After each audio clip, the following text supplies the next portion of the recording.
Your smartphone screen is what you spend most of your time staring at, so naturally, phone makers have plenty of incentive to spruce up the panels included with new phone releases. Expect the iPhone 16 to follow suit when it comes out later this year, bringing some rather significant display improvements to each of the 4 new models. During Apple's upcoming Worldwide Developers Conference, the focus will primarily be on the expected updates to its iOS software for iPhones. However, keen industry observers will also be on the lookout for any clues about changes to the iPhone screens. Rumor has it that Apple has opted for a new type of screen for its iPhone 16 Pro and iPhone 16 Pro Max models, allowing for thinner bezels and a larger screen area. To add fuel to the fire, tech industry leaker Ice Universe recently shared mock-ups of the iPhone 16 Pro Max bezel alongside the 15 Pro Max. These mock-ups have only intensified the speculation surrounding the screen changes. If the rumors are true, the iPhone 16 Pro and 16 Pro Max will see an increase in screen size for the first time in years, with sizes of 6.3 and 6.9 inches, compared to the current 6.1 and 6.7 inches. While Apple has yet to comment on these rumors, leaker Satsuma Digital claims that the most impressive engineering feature of the iPhone 16 Pro models will be their display's borders. According to their measurements, the iPhone 16 Pro will have a 1.2mm bezel, while the Pro Max will boast a mere 1.15mm bezel. In comparison, the iPhone 15 Pro has 1.71mm bezels, making the iPhone 16 Pro's bezels approximately 30% smaller. If these figures hold true, the iPhone 16 Pro models will have the narrowest bezels in the world, surpassing even the Galaxy S24 Ultra with its 1.5mm bezels. It remains to be seen if the upcoming Galaxy S25, particularly the Galaxy S25 Ultra, will surpass this record.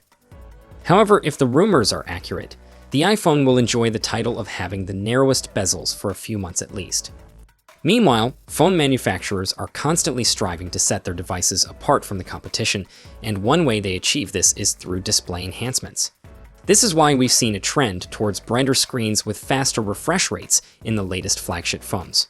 Last year, Apple didn't miss the opportunity to upgrade the displays on their iPhone 15 lineup. The standard iPhone received a brighter panel, and Apple also reduced the bezels around the iPhone 15 Pro screens.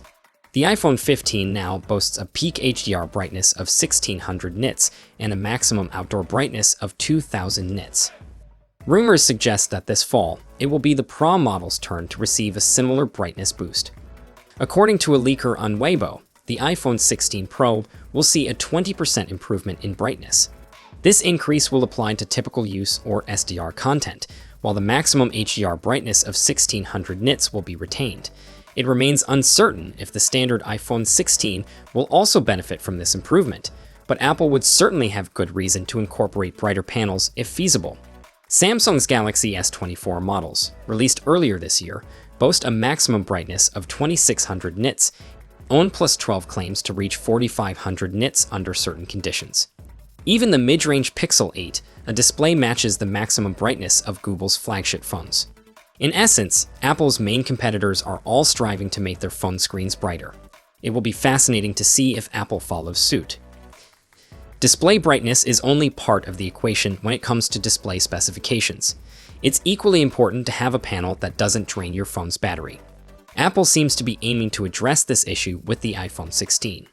There was a rumor last year that Samsung Display, a major supplier of panels for Apple, planned to introduce blue phosphorescence technology on a new OLED material set, replacing the existing blue fluorescent technology. This change would enhance power efficiency on the display, potentially extending the battery life of phones equipped with this particular panel. However, for this rumor to impact the iPhone 16, we would need to make a few assumptions.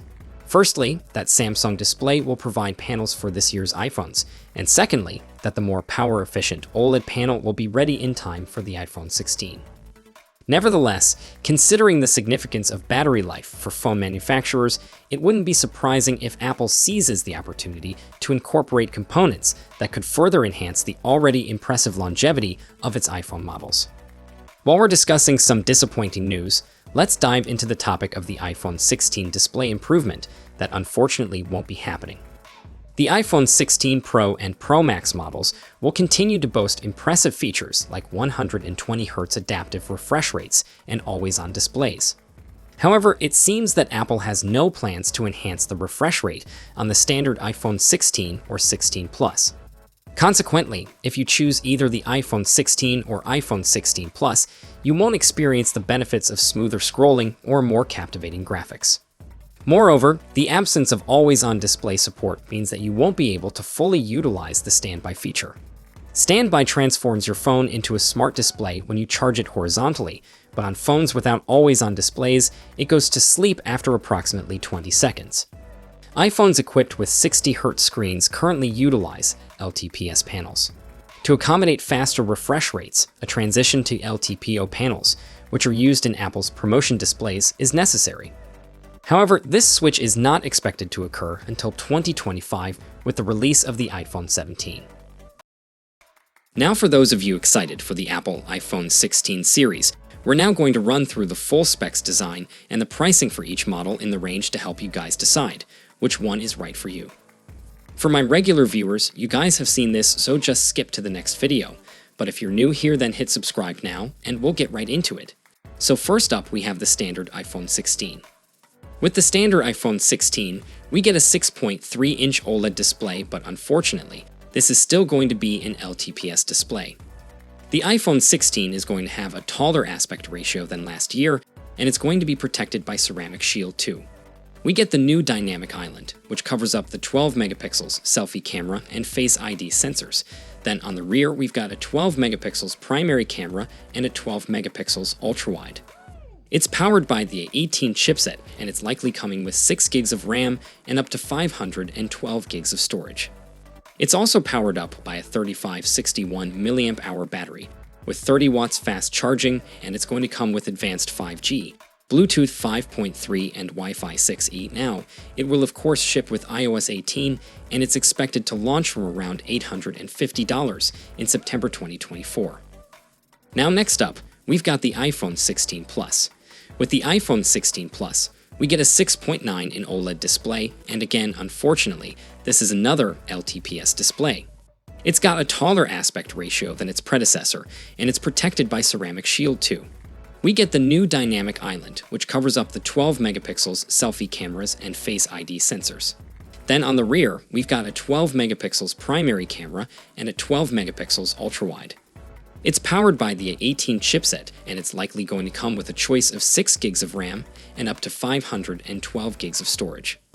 It's powered by a 4006 mAh battery with 30 watts fast charging, and it comes with the advanced 5G, Bluetooth 5.3 and Wi-Fi 6E. Now, of course, it ships with iOS 18, and it's expected to launch from around $950 in September 2024. Next up, we got the iPhone 16 Pro. Now the iPhone 16 Pro has a 6.3 in 120Hz LTPO OLED display. It's got a taller aspect ratio than its predecessor, and the Pro is protected by Ceramic Shield 3. We get the new Dynamic Island, which covers up the 12 megapixels selfie camera and Face ID sensors. Then on the rear, we get a 48 megapixels primary camera, a 48 megapixels ultra-wide camera, then we've got a 12 megapixels tetraprism camera with 5 times optical zoom. It's powered up by the A18 Pro chipset, and it comes with 8 gigs of RAM and up to 1 terabyte of storage, and it's also powered by a 3450 mAh battery, and fast charging is still unknown at the moment, but we do expect some improvements, and of course it comes with the advanced 5G, Bluetooth 5.3, and Wi-Fi 7. It will of course ship with iOS 18, and it's expected to launch from around $1,100 in September 2024. Now finally, we saved the best to last, the iPhone 16 Pro Max. With the iPhone 16 Pro Max, we get a 6.9-inch 120Hz LTPO OLED display. Again, like the other phones, it's got a taller aspect ratio than its predecessor, and it's protected by Ceramic Shield 3. We get the Dynamic Island, which covers up the 12 megapixels selfie cameras and Face ID sensors. Then on the rear, we've got a 48 megapixels primary camera, a 48 megapixels ultra-wide, and a 12 megapixels tetraprism camera with 5 times optical zoom. It's powered up by the A18 Pro chipset, It comes with 8 gigs of RAM and up to 1 terabyte of storage, and it's powered up by a 4676 mAh battery. As with the 16 Pro, we don't know the fast charging at the moment, but we do expect to see some improvements.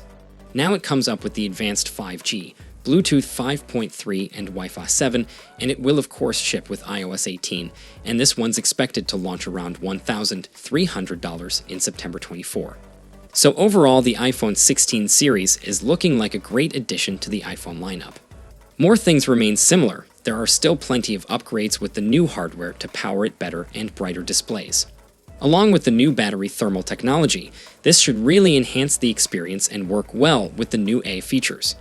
Now, of course, because of all the similarities to its predecessor, it's probably not going to make anyone with an iPhone 15 rush for an upgrade, but for anyone with an older iPhone or looking to get their first iPhone, that it's going to be a great choice. Now, of course, as we approach the launch, more and more information is going to continue to come in, and I'll be sharing it as soon as it does, so make sure you subscribe so you don't miss a thing in the future.